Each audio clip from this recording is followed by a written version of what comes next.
Kita merencanakan artinya kita merumuskan tindakan. Tindakan itu nanti bisa dalam berbagai bentuk. Bisa dalam berbagai bentuk.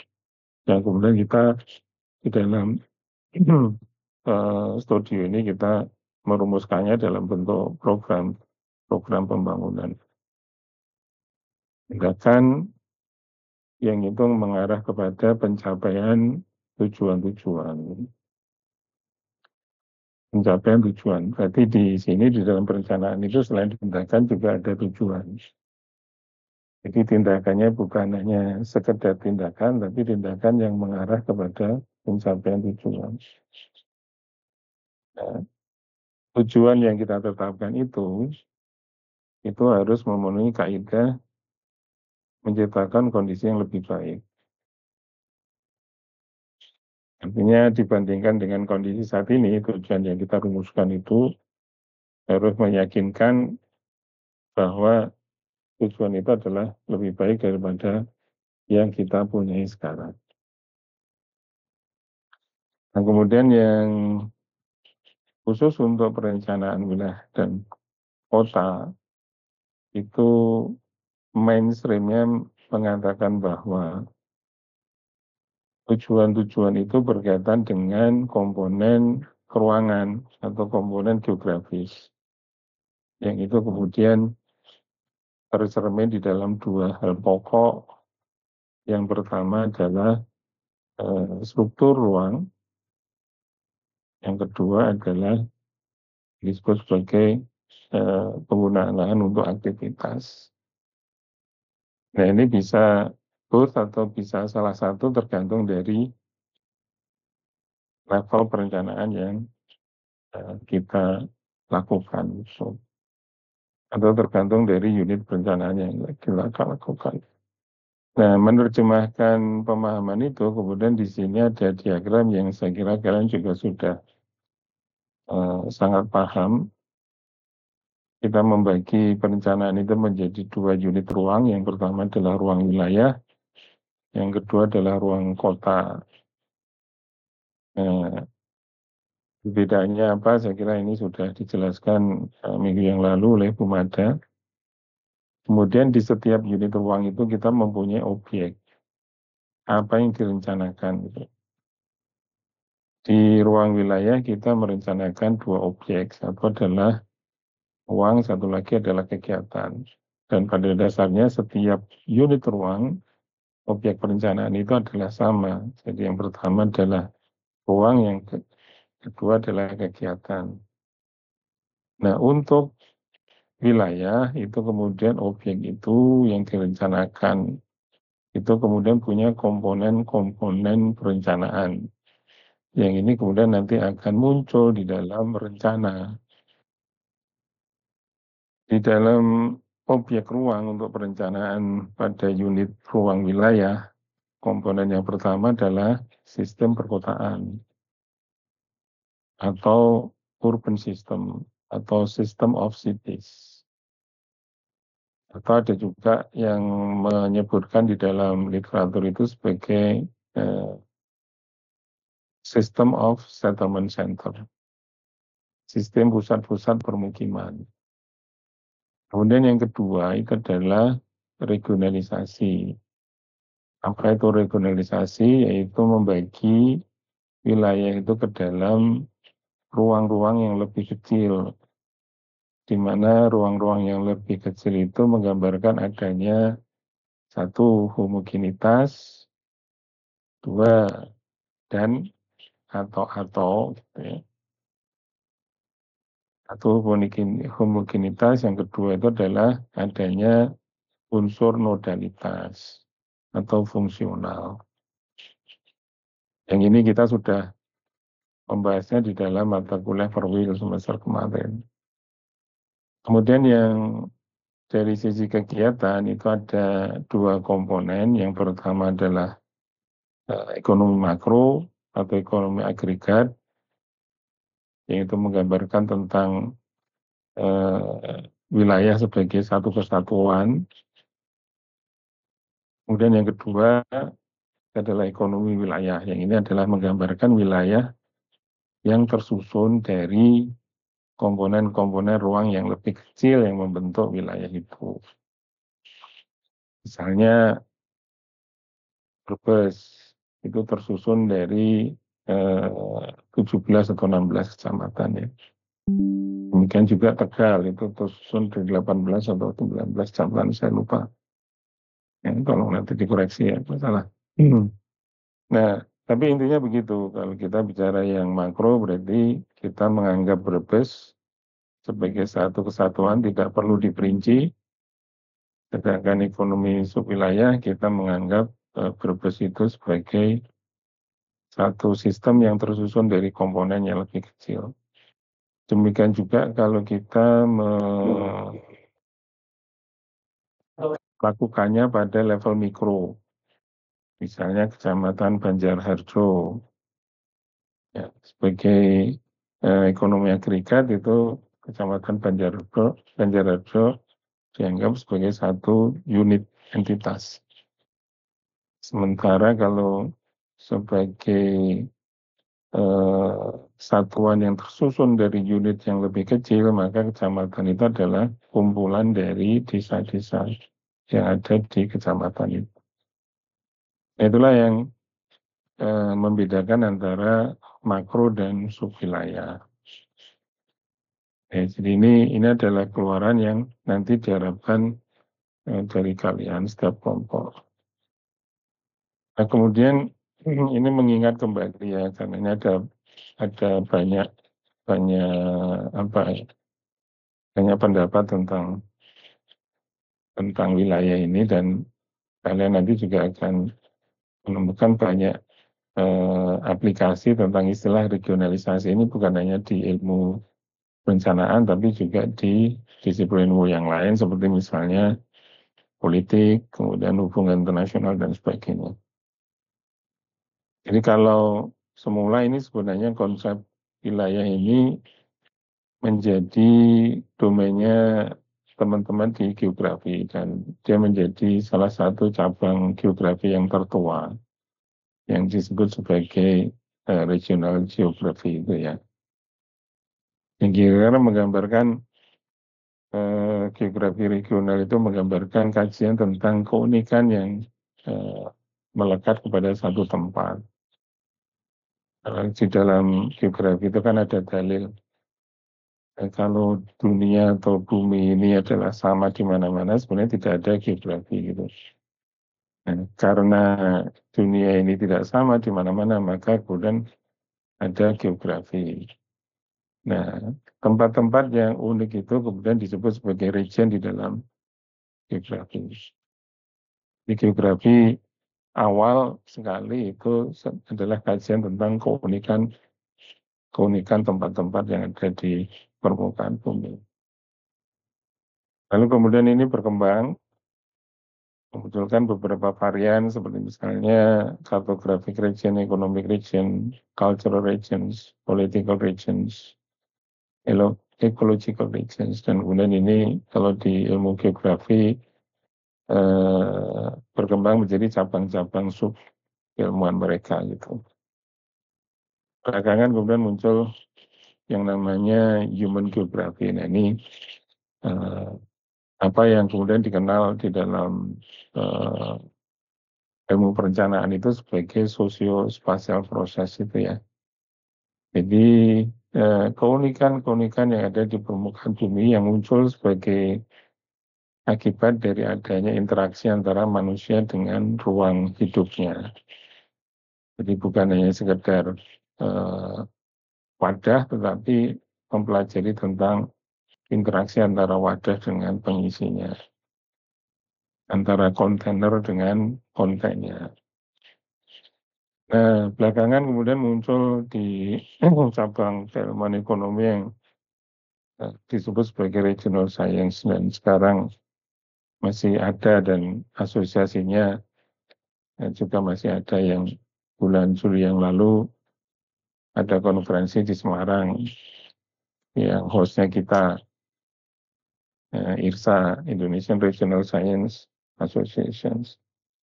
Itu berusaha untuk menempatkan wilayah sebagai kajian. Kemudian istilah wilayah muncul tahun 60-an, atau 30-an itu ada karena ada depresi besar di Amerika gitu ya. Dan itu memunculkan asosiasi perencanaan wilayah di Amerika. Nah, kemudian yang menjadi fondasi itu adalah apa yang dituliskan oleh Gripen, dan ini menjadi dasar bagi pembelajaran perwil di kita yang mengatakan bahwa yang dimaksud dengan perencanaan wilayah itu adalah bagaimana kita mengatur, membuat aturan gitu ya, peraturan pada aktivitas manusia pada ruang supraurban, yaitu area yang lebih besar daripada satu kota. Dari sini kemudian kita membuat definisi operasional bahwa wilayah itu adalah ruang supraurban. Nah, karena dia lebih besar dari satu kota, maka tentu ada elemen yang lain. Nah, elemen yang lain itu kemudian kita sebut sebagai non-urban area, yang belakangan kita sebut sebagai rural area. Jadi kalau kita bicara tentang wilayah, kita bicara tentang dua komponen itu. Dan ini kemudian sejalan dengan beberapa definisi yang berkembang terkait dengan wilayah itu. Wilayah didefinisikan sebagai sebuah sistem yang terdiri dari kota-kota. Artinya kan di dalam wilayah itu tentu akan lebih dari satu kota atau minimal satu. Ya. Kemudian ada yang menyebutkan sebagai wilayah itu bersifat nodal atau fungsional karena aktivitasnya diarahkan atau mengarah kepada satu node tertentu yang sering kemudian disebut sebagai pusat wilayah. Nah, kita kira-kira menganalogikan itu ya. Kelompok makro itu kira-kira menggunakan definisinya Kristaller. Kelompok mikro itu menggunakan definisinya Beaver itu. Wilayah kecamatan di sana ada satu pusat perkotaan, kawasan perkotaan fungsional, di mana aktivitas yang ada di kecamatan itu pasti berkaitan dengan pusatnya. Sementara kalau kita bicara tentang wilayah makro, apakah itu kabupaten, ataukah nanti itu mencakup Berkas Malang, itu adalah sebuah ruang yang di dalamnya terdiri dari sistem hierarkis antara satu kota dengan kota yang lain. Jadi ini seperti itu ya, kita mencoba untuk membuat definisi operasional. Nah, ada baiknya juga kita mengenal definisi wilayah secara normatif. Ini diambil dari Undang-Undang Penataan Ruang. Meskipun mungkin agak membingungkan, tapi atau confusing gitu ya. Tetapi tidak perlu dipertentangkan lah antara yang teoritis tadi dengan yang normatif ini. Ya. Jadi kalau di Indonesia ini sesuai dengan definisi di Undang-Undang Penataan Ruang itu, timbunan semestanya itu adalah ruang. Ruang itu kemudian terbagi menjadi wilayah. Wilayah itu kemudian terbagi menjadi kawasan-kawasan. Ini interpretasi dari apa yang ada di sebelah kiri ini. Ruang, wilayah, kemudian kawasan. Nah, kalau di sini kan kita kenapa seperti itu ya, dilihat dari definisinya gitu. Jadi ruang itu adalah wadah, wilayah itu adalah ruang, kawasan itu adalah wilayah gitu. Jadi ini dari sisi bahasa saja sebenarnya kita kemudian bisa membuat skema seperti itu. Nah, nanti kalau misalnya apa namanya ada istilah yang membingungkan gitu kan, kita kan menggunakan wilayah dan perkotaan. Kenapa rencana tata ruang itu ada rencana tata ruang wilayah kota gitu? Ya tidak perlu Bertentangan, lihat aja ke sini gitu ya, di definisi ini gitu ya. Jadi semuanya masih dalam koridor pemahaman yang sama, cuma beda cara menjelaskannya saja. Nah, itu tentang wilayah. Nah, kemudian secara umum kalau kita bicara tentang perencanaan wilayah itu adalah sebagaimana kita bicara tentang perencanaan yang lain, di mana ada dua komponen besar. Komponen pertama ini adalah pemahaman terhadap fakta atau sisi deskripsi dari ruang yang kita akan rencanakan. Yang kedua itu adalah perumusan rencana, yang itu merupakan sisi preskripsi. Ya, antara deskripsi dan preskripsi itu dua hal yang harusnya dibahas terus di dalam sebuah perencanaan. Deskripsinya apa, preskripsinya apa, dan itu membentuk seperti pola yang simetris atau cermin gitu.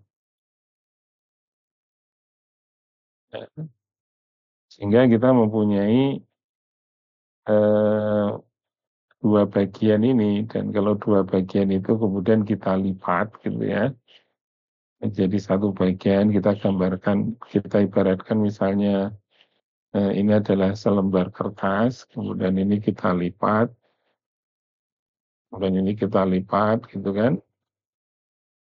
Dan nanti kita akan ketemu bahwa sebelah kiri kondisi saat ini itu mestinya nanti akan ketemu dengan kondisi yang direncanakan. Perakiraan kondisi itu nanti akan bersesuaian dengan konsep perencanaan. Masalah dan potensi area perencanaan itu nanti akan ketemu dengan sasaran. Isu perencanaan itu nanti akan ketemu dengan tujuan. Kemarin di studio proper kita sudah selesai dengan ini. Nah, sekarang kita masuk di studi perencanaan, berarti ini adalah studi perencanaan. Kita fokus kepada 4 kota, tetapi seperti yang tadi saya jelaskan, 4 kota itu dia tidak bisa dilakukan dalam ruang kosong, dia harus melihat lipatan di bawahnya yang bersesuaian. Ya, sehingga nanti kita perlu sebelum masuk ke tujuan, sasaran, konsep sampai dengan rencana, kita perlu mereview kembali apakah kondisi saat ini, perakiraan kondisi, masalah dan potensi isu yang kita kerjakan di studio proper kemarin itu kemudian masih relevan. Apakah kemudian kita mempunyai informasi baru, kita mempunyai data baru sehingga kemudian kita perlu revisi. Nah, ini kita review ulang nanti di dalam kelompok seperti itu. Gitu ya. Nah, tentu di bagian fakta ini kita punya yang namanya indikator-indikator fakta itu. Nanti di rencana kita punya indikator-indikator juga. Nah, di bagian fakta itu indikator-indikator itu kita sebut sebagai indikator dasar atau baseline indikator. Kemudian di rencananya itu kita mempunyai indikator-indikator akhir atau target indicators. Sehingga kemudian kalau kita punya indikator, kita nanti bisa menyampaikan bahwa perencanaan yang kita lakukan itu jelas ukurannya. Gitu ya, jelas ukurannya. Misalnya kita akan merumuskan sebuah pola ruang perkotaan yang berkelanjutan. Perkotaan yang difabel, indikatornya apa? Ya, jadi harus jelas indikatornya. Nah, indikator di target itu apa? Kemudian pada baseline-nya ada berapa? Sehingga kita mempunyai yang namanya selisih gitu kan. Nah, selisih itulah yang kemudian kita rumuskan sebagai dasar tindakan-tindakan. Selama 20 tahun berarti tugas kita sebagai perencana adalah untuk menutupi kekurangan itu. Selisih antara yang direncanakan dengan yang ada. Jadi mengisi gap-nya itu.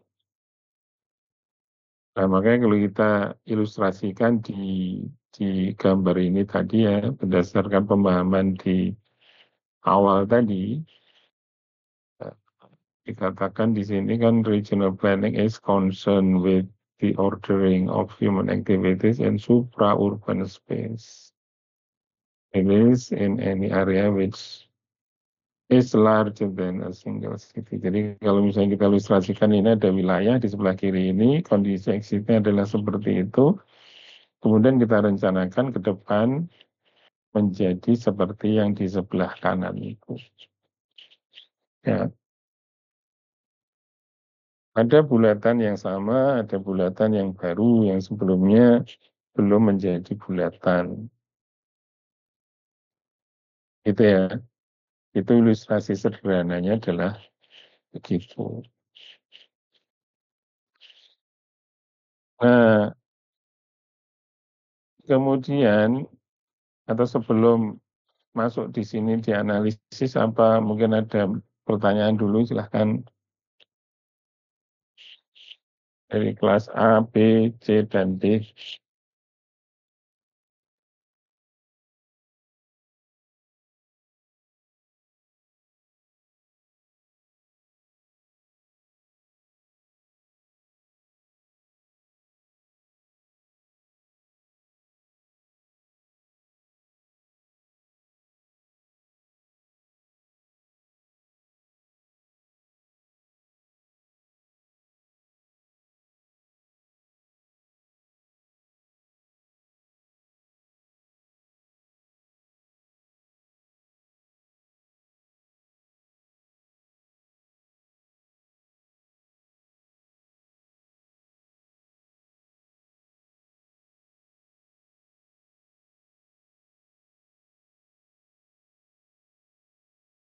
Oke, saya lanjutkan ya.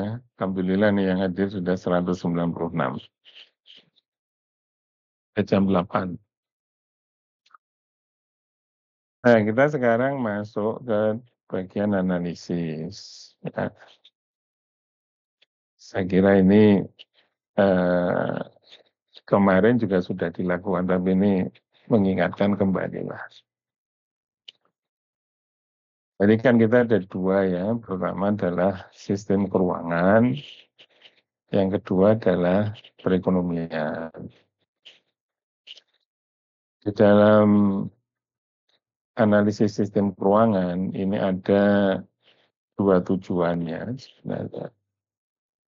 Yang pertama itu adalah mengetahui hierarki.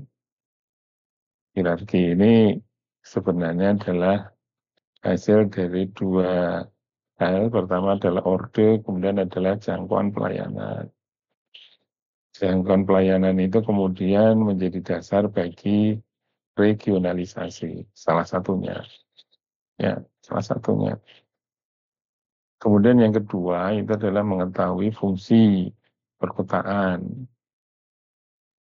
Fungsi perkotaan biasanya itu yang melekat di perkotaan adalah fungsi minimum yang sering disebut itu oleh Rondinelli sebagai minimum urban function. Apa itu? Fungsi kota sebagai settlement center, pusat pelayanan bagi penduduk kota maupun penduduk yang berada di wilayah pedesaan di sekitarnya atau yang sering disebut sebagai hinterland. Ya,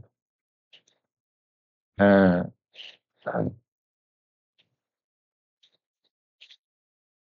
Yang pertama sekarang, mengetahui hierarki pusat-pusat permukiman atau kota-kota atau perkotaan. Nah, di sini sebaiknya kita mempunyai kesamaan lah ya di dalam penyebutan gitu. Kalau mau aman, kita menggunakan istilah perkotaan.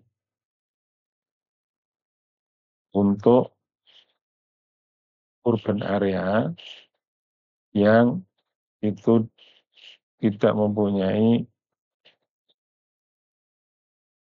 status sebagai daerah otonom. Karena kalau menurut undang-undang itu memang begitu istilahnya ya. Di perkotaan itu ada dua, satu adalah kawasan perkotaan, dua adalah kota. Nah, kota hanya digunakan untuk perkotaan yang dia mempunyai otonomi.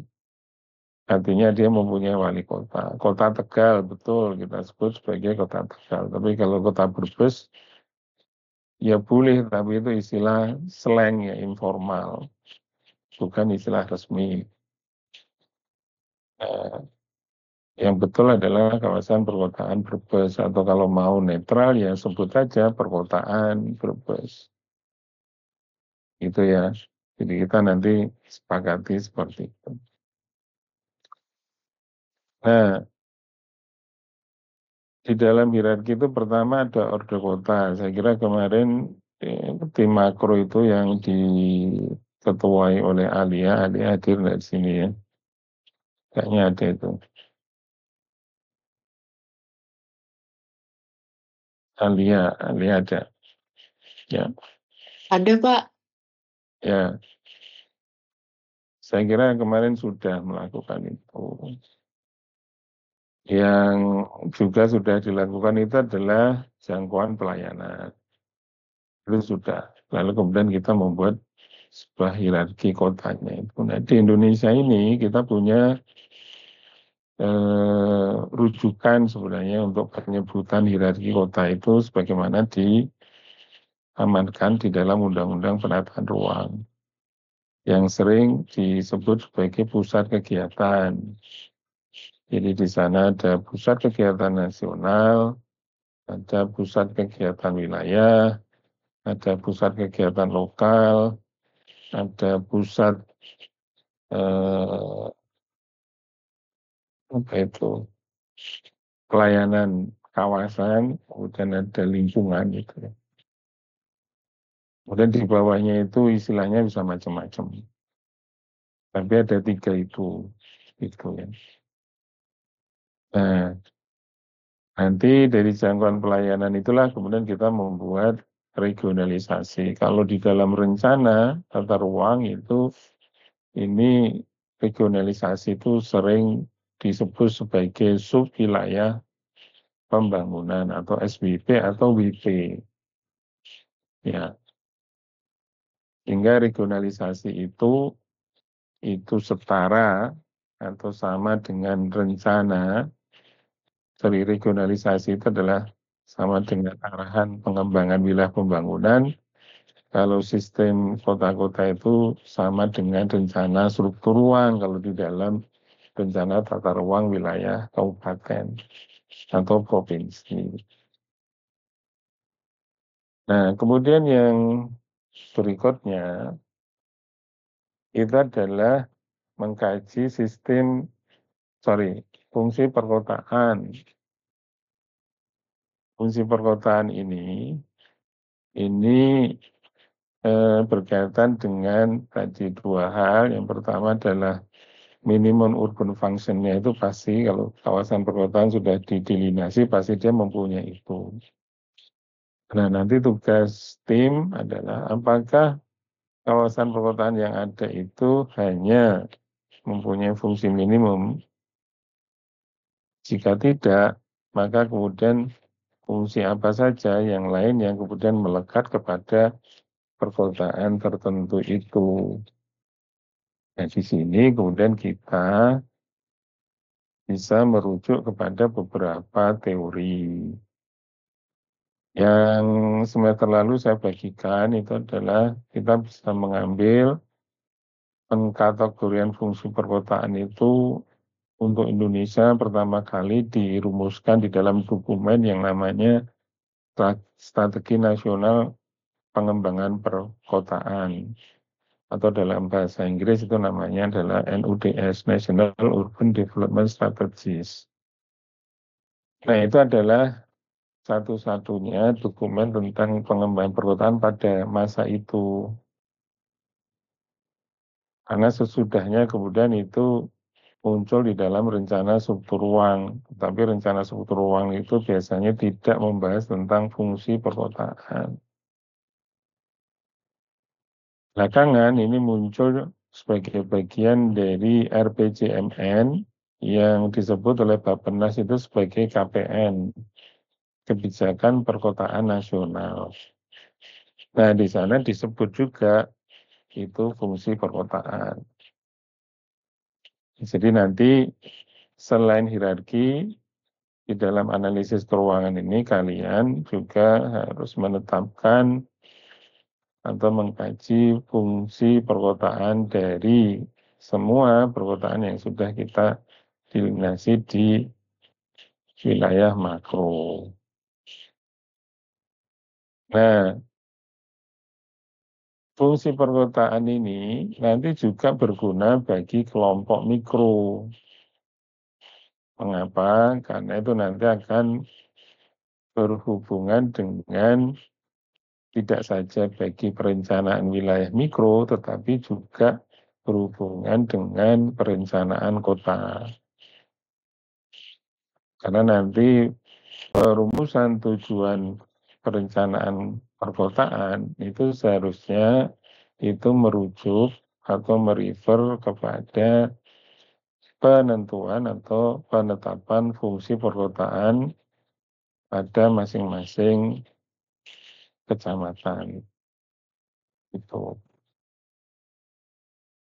Jadi kalau di dalam kerangka analisisnya itu ordel dan jangkauan kota itu analisisnya dilakukan pada level kabupaten atau yang lebih luas, maka kalau fungsi perkotaan itu analisnya dilakukan pada kawasan perkotaan di setiap kecamatan. Gitu ya. Sehingga nanti kelompok makro mestinya tinggal menerima dari masing-masing kecamatan. Kecuali untuk kecamatan-kecamatan yang tidak kita studi, berarti itu nanti menjadi tugasnya kelompok makro. Misalnya di Kabupaten Brebes kan ada Losari yang tidak ada kelompoknya, ya kan?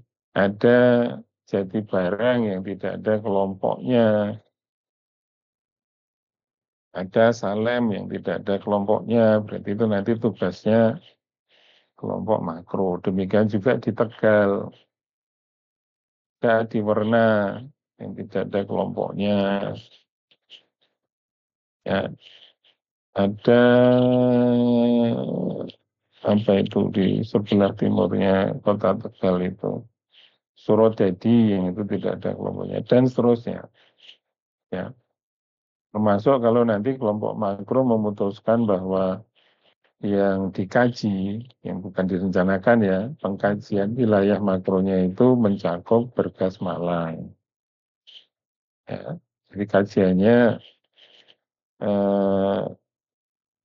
mencakup 3 kabupaten dan 1 kota, tetapi nanti yang direncanakan oleh kelompok makro tetap 2 kabupaten, Kabupaten Brebes dan Kabupaten Tegal. Kita tidak rencanakan pada Kabupaten Pemalang gitu. Karena kita tidak punya kelompoknya di sana. Oke ya, ini untuk sistem keuangan. Silakan kalau ada pertanyaan dulu, terutama nih kelompok makro.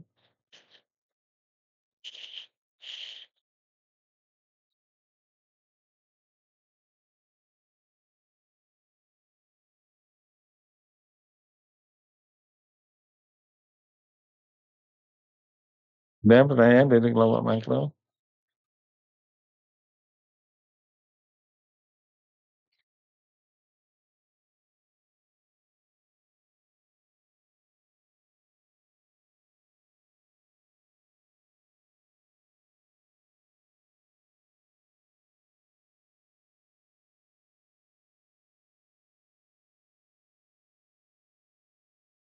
Untuk saat ini belum ada, Pak.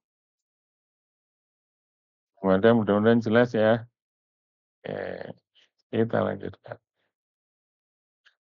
Nah, kemudian ini yang kedua, kita sekarang bicara tentang perekonomian.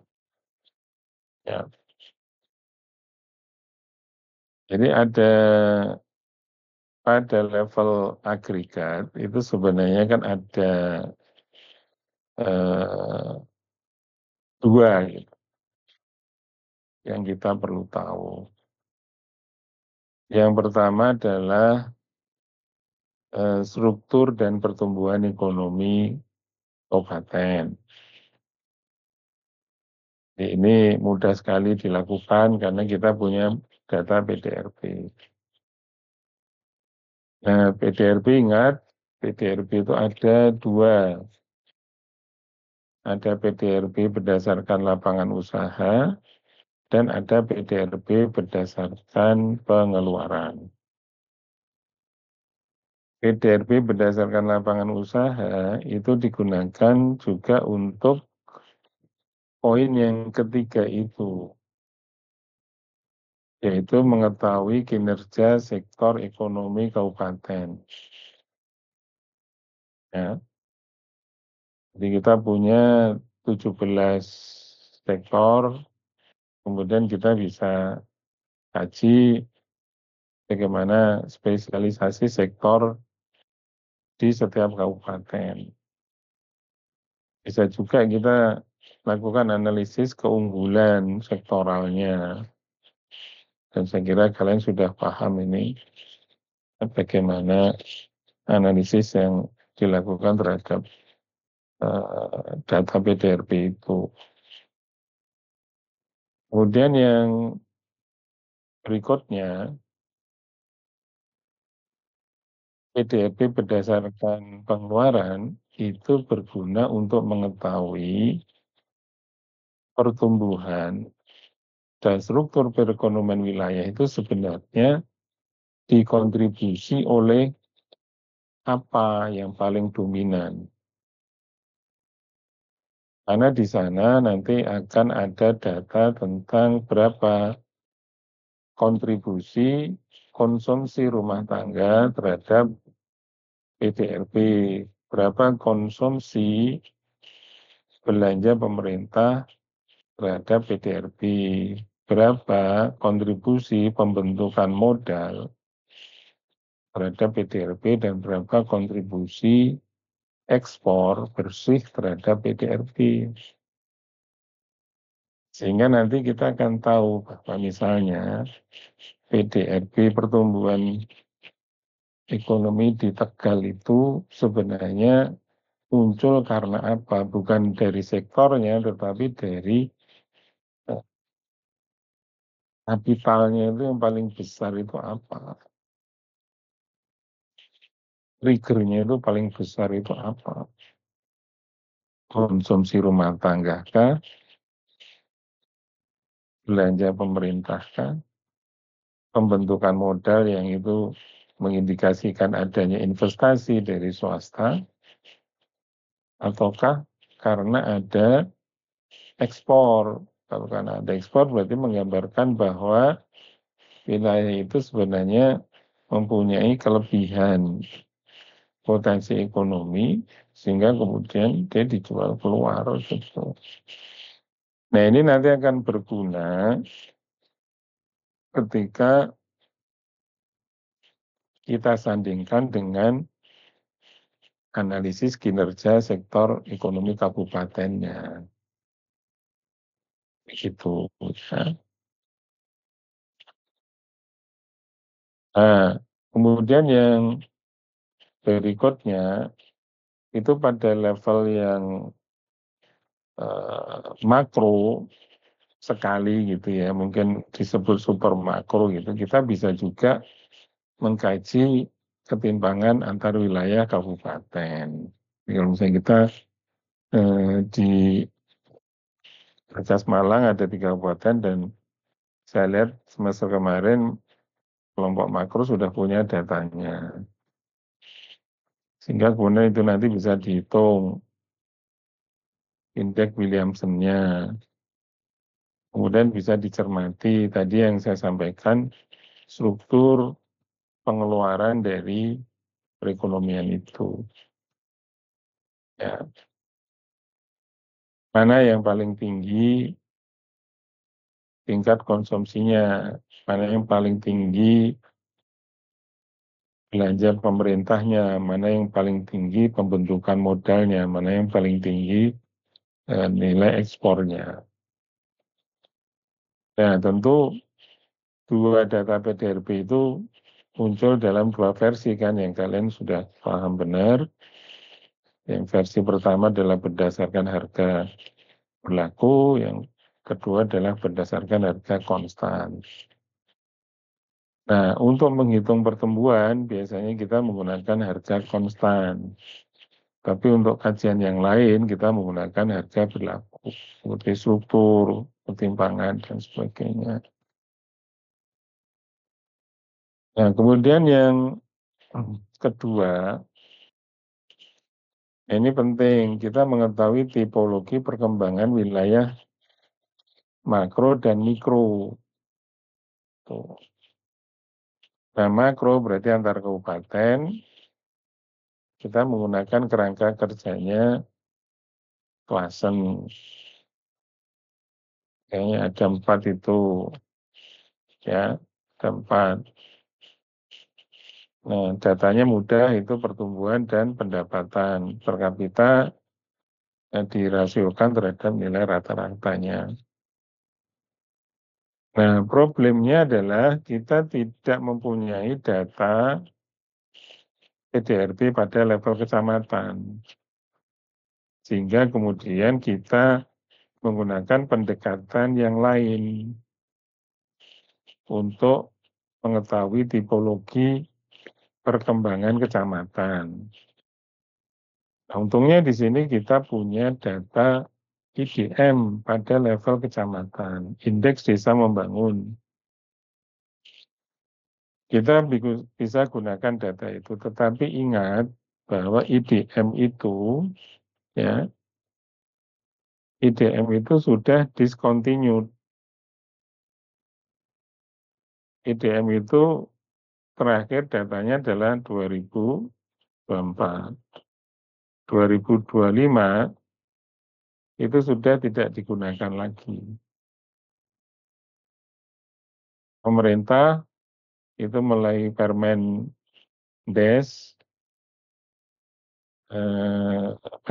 ya, sudah Permendes daerah tertinggal, EDDT sekarang namanya, KDDT, Kementerian Desa dan Daerah Tertinggal. Nah, transmigrasinya sudah kementerian, jadi kementerian baru. Ini kemudian menggantikan IDM itu dengan indeks desa. Itu hal yang berbeda karena indikator untuk mengukurnya itu berbeda, kemudian data pendukungnya berbeda, dan kemudian ini tidak ada sepertinya indeks desa pada level kecamatan. Jadi ada perbedaan, ini kan ongoing ya, jadi belum selesai pengukurannya pada 2025 ini. Nah, makanya nanti untuk yang tipologi perkembangan kecamatan, itu kita menggunakan IDM, pendekatannya ya. Oke, jadi kalian akan punya itu. Nah, berarti kita sekarang mempunyai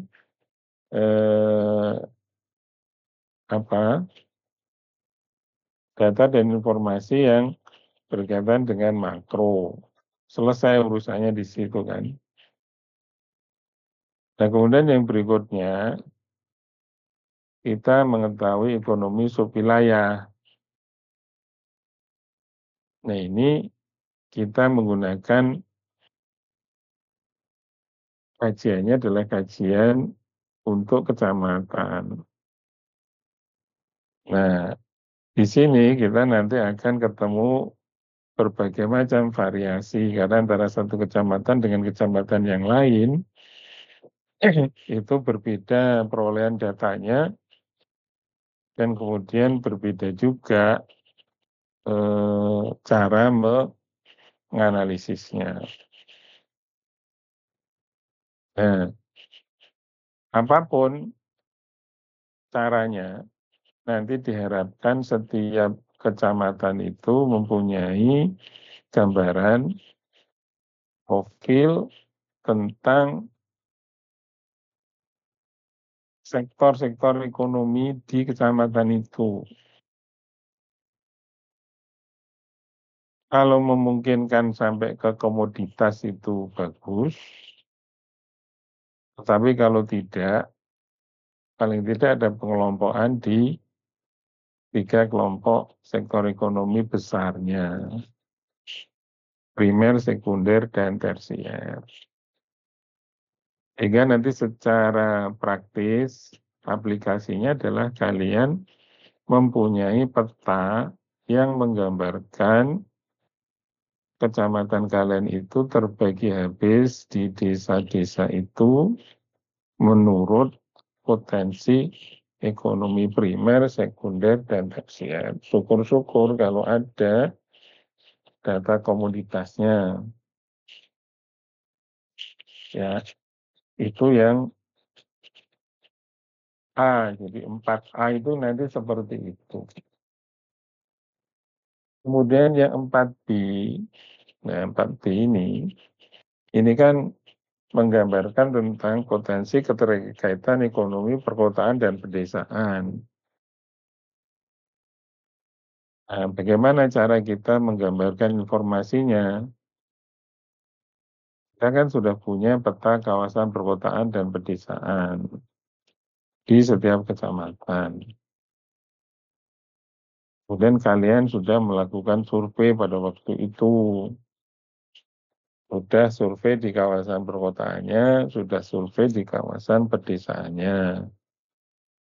Tadi pada gambaran awal di bagian keuangan ada fungsi kawasan perkotaan di masing-masing kecamatan.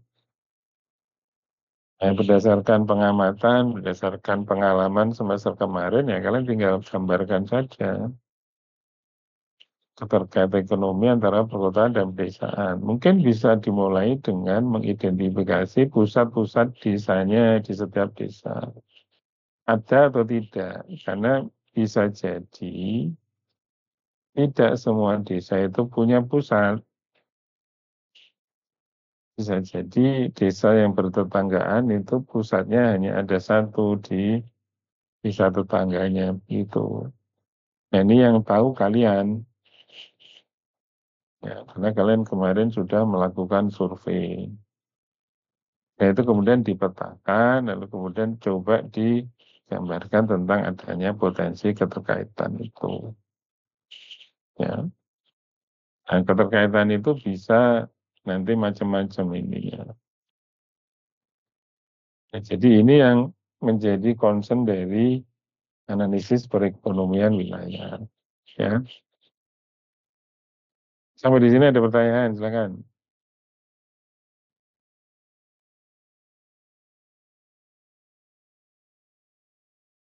Nah, kalau tidak ya ini nanti kita ini lanjutkan. Ini kira-kira diagramnya ya, sistem perkotaan dan regionalisasi tadi. Ini adalah apa namanya, untuk yang perekonomian. Jadi kalau kita nanti merencanakan ini sistem perkotaan, di sana nanti ada maaf ini salah ketik ya, ada hierarki dan fungsi perkotaan, kemudian di dalam hierarki itu ada apa namanya,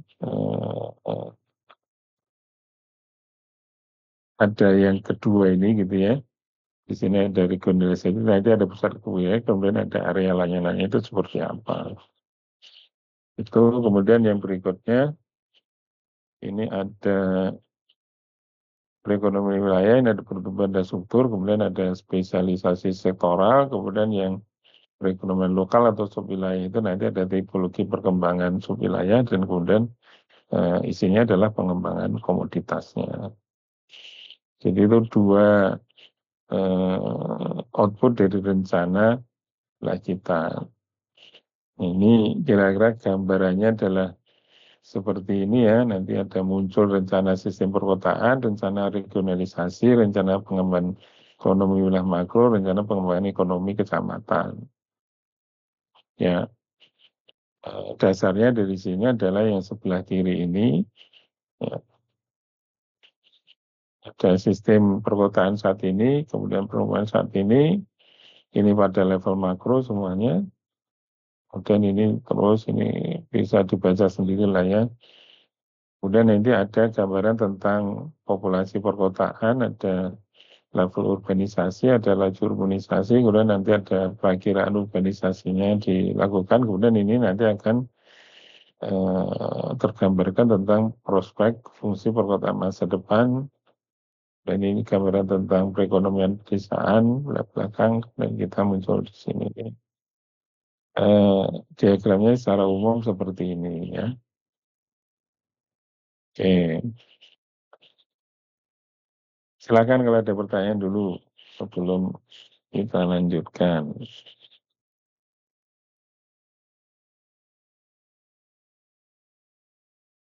Nah, pertanyaan adalah bagaimana dengan wilayah mikro? Ini kelompok kecamatan masing-masing ini. Ini menindaklanjuti dari apa yang tadi saya sampaikan yang berkaitan dengan wilayah mikro. Nanti dicek kembali informasi apa saja yang kalian punyai berkaitan dengan perekonomian itu yang menggambarkan variasi antar desa dari indikator-indikator perekonomian. Karena saya yakin ini berbeda antara satu kelompok dengan kelompok yang lain gitu. Beda antara satu kelompok dengan kelompok yang lain. Jadi ini ya, kalau bisa disamakan ya bagus, kalau enggak ya setidaknya tadi ada informasi yang menggambarkan tentang indikator perekonomian pada level desa. Bagaimana caranya? Kalian kemudian berdiskusi dengan dosen pembimbing masing-masing. Ya.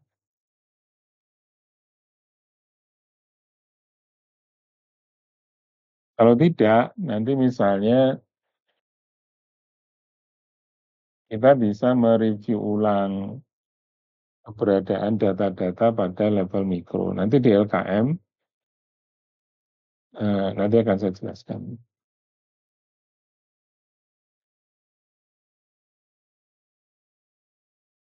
Oke, kalau nggak ada kita lanjutkan.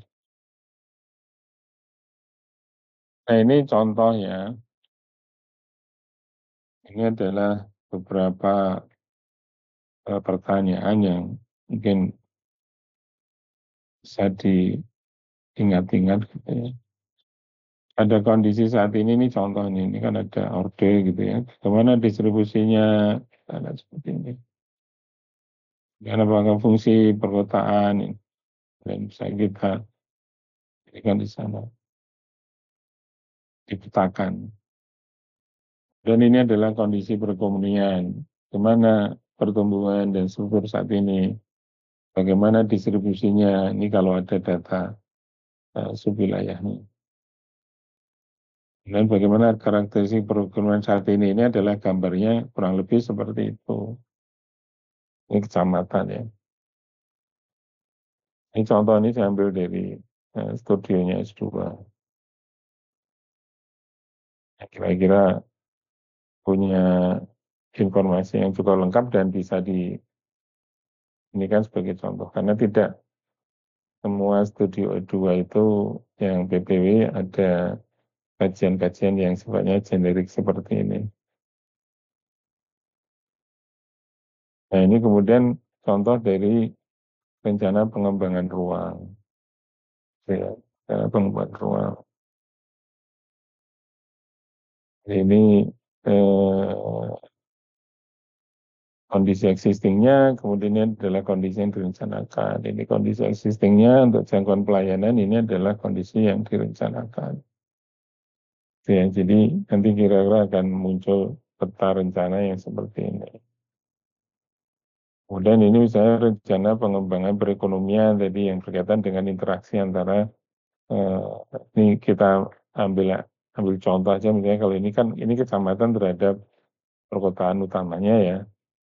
Ini pusat kecamatan. Nah, kalau misalnya kita di wilayah mikro berarti ini yang kecamatan kita ganti desa, kemudian ini kita ganti ke pusat perkotaan di kecamatan. Tergantung nanti keberadaan datanya. Dan arah gambar-gambar ini kan berasal dari apa yang kalian sudah amati selama kita melakukan survei semester kemarin. Jadi diingat-ingat kembali ya, nanti kita akan gunakan lagi itu informasi. Nah, kemudian ini yang terakhir, nanti ini saya buka sebentar ininya ya, LKM-nya.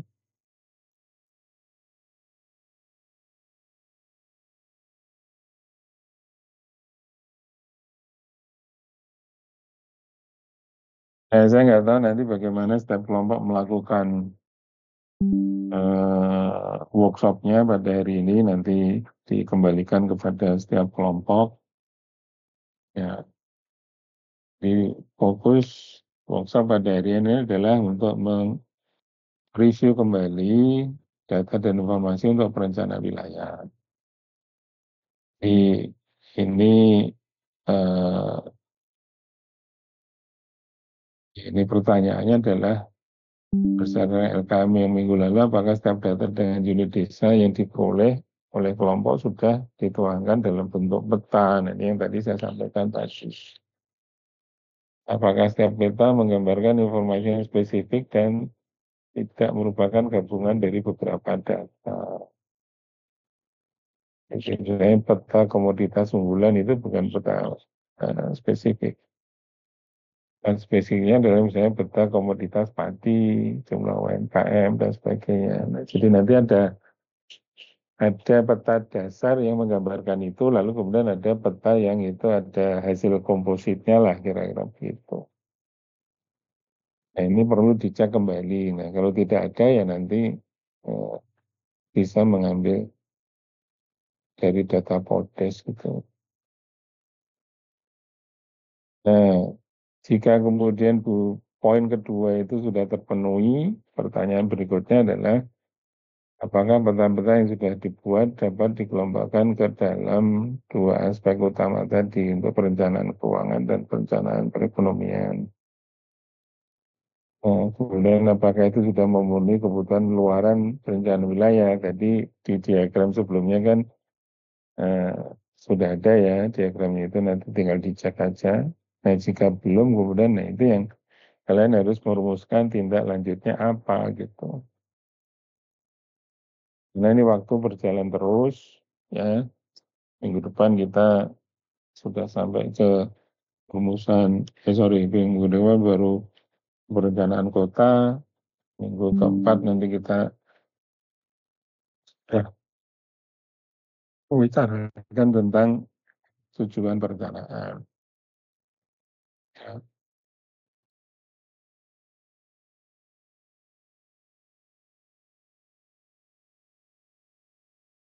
ya.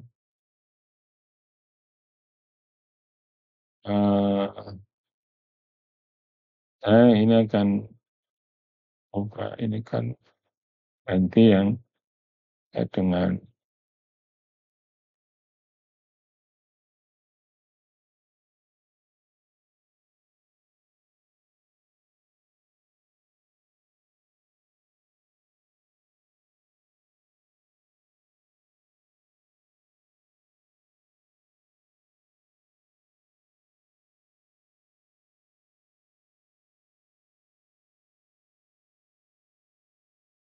Nah, jadi ini beberapa keluaran kegiatan ya, saya kira ada 6. Yang 1, 2, 3 itu adalah tugasnya kelompok makro, yang 4, 5, 6 itu adalah tugasnya kelompok mikro, ya, atau kelompok kecamatan. Silakan nanti dicek kembali. Nah, karena peta itu perlu data atribut, berarti ya kalian harus memberesi dulu data atributnya kan. Dan tabel 6 itu adalah data perkembangan kependudukan ya. Itu kalian juga harus mulai lakukan baik skalanya kabupaten maupun sampai mikro gitu. Ini seperti biasa ada beberapa ketentuan. Ini saya kira sudah dilakukan oleh kelompok makro, tinggal nanti dicek lagi. Kemudian untuk kelompok kecamatan juga begitu. Nah, kemudian ini data pendukung. Nah, ini nanti kalian klik ya. Ini data Podes. Ini sudah ada update terbaru. Sudah ada data Podes tahun 2024. Ya, jadi kita punya lengkap ini 2024, 2021, 2010, 2000. Kemudian ada beberapa data di tahun antaranya Podesnya. Kalian bisa gunakan. Ya, data Podes ini mahal ya. Ya, saya kebetulan dapat gratis ini dari mahasiswa MPWK yang kebetulan kerja di BPS yang 2024. Silakan digunakan seoptimal mungkin, tapi jangan dijual ya. Dan digunakan untuk kepentingan kita di kampus saja. Ya, tidak untuk ketikan. Kalau kalian mau pakai untuk TA, silahkan monggo. Lengkap banget itu. Kalau kalian mau nanti di situ ada data tahun 90, mungkin akan.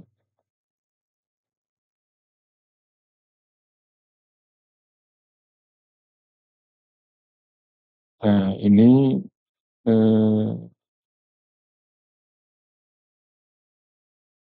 ini ya ini ada kodesnya itu cukup lengkap ya, ada 90, 2000, 2011 itu data dari sensus 2010, 2015, 2018, 2020, 2024. Ya, akan nanti dicek, ini masih dalam bentuk eh, apa namanya, menulis dalam bentuk zip, nanti ada di sini kalian tinggal. Nah, datanya itu formatnya nanti DBF ya, kalian kemudian bisa konversi menjadi Excel, dan ini datanya seluruh Indonesia ya, jadi kalian crop aja khusus untuk yang berkas Malang gitu ya. Kalau mau lihat bagaimana ininya ya, ada di sini.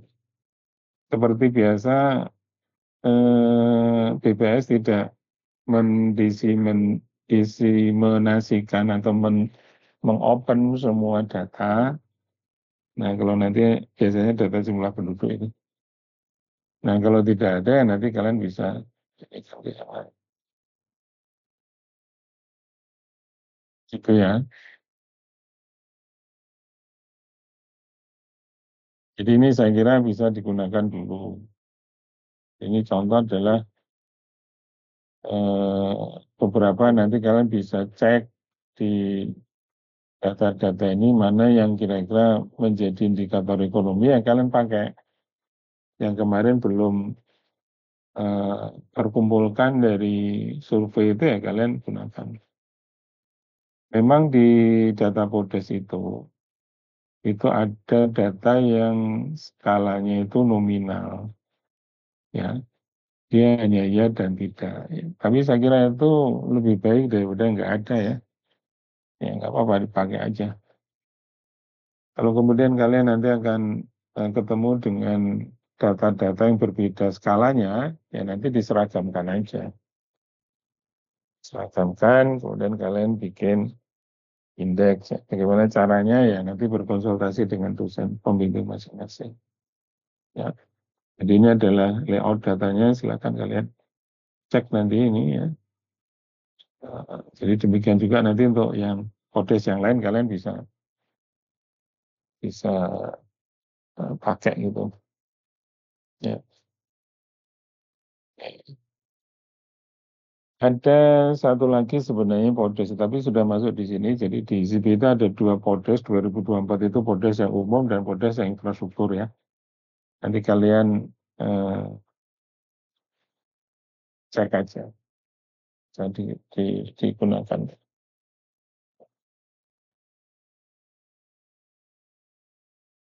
Oke. Ada pertanyaan sampai di sini? Bahkan.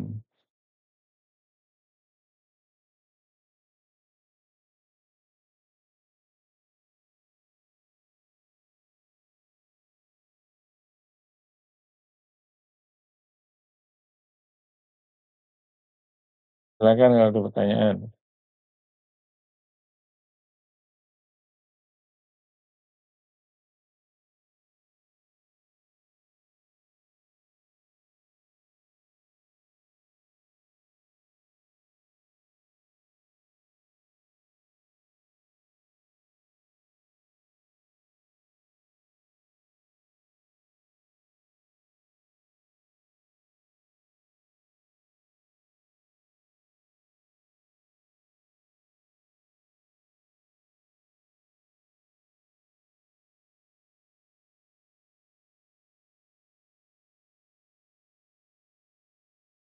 Ya, kalau tidak ada, ini sudah jam 9 kurang 10. Nanti kita kuis jam 9. Ini saya coba bagikan dulu filenya, LKM dan PPT tadi di grup ya.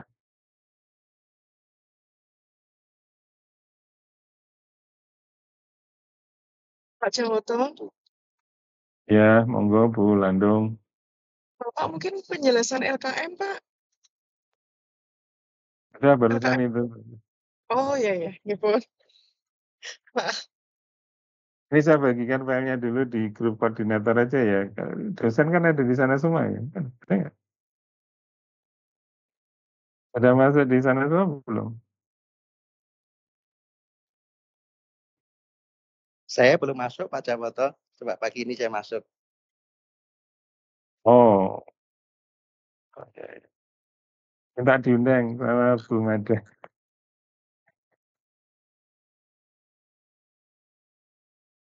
Maka nanti saya di grup dosen saya bagi juga ya. Ini saya bagi yang di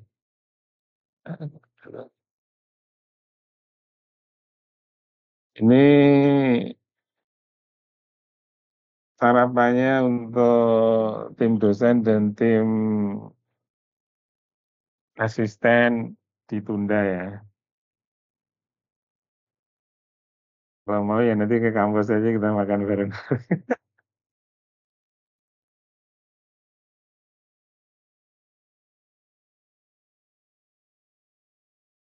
Kok terus ngomong ditundanya dipotong, ditunda kapan gitu loh, yang jelas.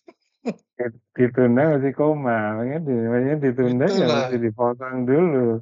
Nggak jelas itu, harus diperjelas ya, tunda kapan jadinya. Ditunda sampai waktu yang tidak bisa ditentukan. Nah itu. Kapan dan di mana ya toh? Iya, itu penting gitu kapan dan di mana. Tapi nanti kan saya masih mengisi di minggu kelima, jadi ya mungkin di minggu kelima kita rapel aja lah. Double shot ya. Nah, Itu kapan di mana itu konsepnya spasio-temporal itu. nah, iya, nanti Persis kan seperti planning, kita rapel aja nanti di minggu kelima. Dirapel di minggu kelima ya. Jadi harus ada keunikan menu itu, menu mana dan menu mana. Ya, menu minggu kedua dengan menu minggu kelima, ya kan? Iya. Geografi kuliner. Nah,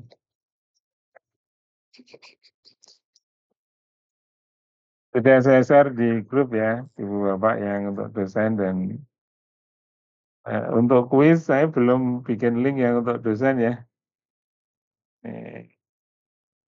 Kemarin perlu nanti saya susulkan saja. Monggo mahasiswa kalau ada pertanyaan yang kira-kira belum jelas sambil menunggu jam 9, masih ada 8 menit lagi kalau di komputer saya.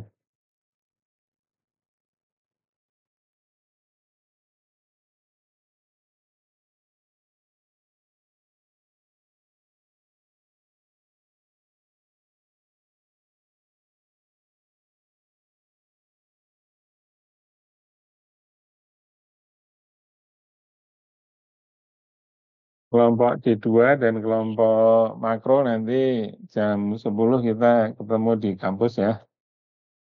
Kita bahas lebih lanjut, mungkin yang kelompok makro bisa menanyakan lebih detail nanti beberapa hal. Dan beberapa orang yang kemarin sempat menghubungi saya secara japri, silakan nanti kalau mau datang ya. Kemarin kita sampai jam 12 lah nanti di kampus.